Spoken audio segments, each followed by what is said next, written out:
அமைச்சர், கரண்ட்ல இருக்க ஒரு அமைச்சர் சேகர் பாபு இந்த அளவுக்கு ரியாக்ட் பண்ண வேண்டிய அவசியம் என்கிறது ஒரு கேள்வி இருக்கு இல்லையா? போங்கி தலையில தட்டி உட்கார வச்சிருவோம்னு சொல்றது வந்து சினிமா டைலாக். சினிமாக்காரனுக்கு சினிமா டைலாக் கரெக்டா இருக்கும். ஒரே அடியில பிடரிய புட்டு அடிச்சு பறக்க விட்டுருவாங்க.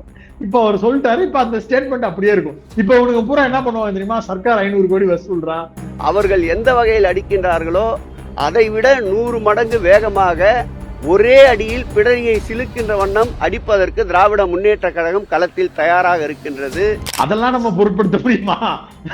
வாழ்த்து என்னமோ பவன் கல்யாண் வாழ்த்து சொன்ன உடனே தமிழ்நாட்டுல கொத்து கொத்தா ஓட்டு விழுக போற மாதிரி பவன் கல்யாணே பக்கத்துல வந்து நின்னா கூட தள்ளி நின்றா சங்கின்னு சொல்லிடுவான் நம்ம ஊருக்காரன். And I wish him all the best. ஒரு கட்சி ஆரம்பிக்கிறது எப்படி நடக்கணும், அது அந்த தலைவரோட ரெஸ்பான்சிபிலிட்டி, அவருடைய டெசிஷன்.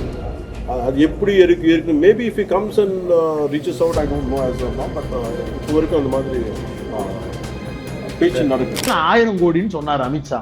ஆரம்பிச்சப்ப 39,000 கோடி நம்பரை சொல்லுங்க அப்படின்னு சொன்னார்ல. இப்ப எப்படி அது வந்து இடி மேட்டர்ல 1000 கோடியா குறைஞ்சிச்சு? அந்த 1000 கோடி இப்ப எப்படி எஃப்ஐஆர் வழக்கு அடிப்படையில் எடுத்து பார்த்தா 98 லட்சத்துக்கு கீழே வந்துச்சு.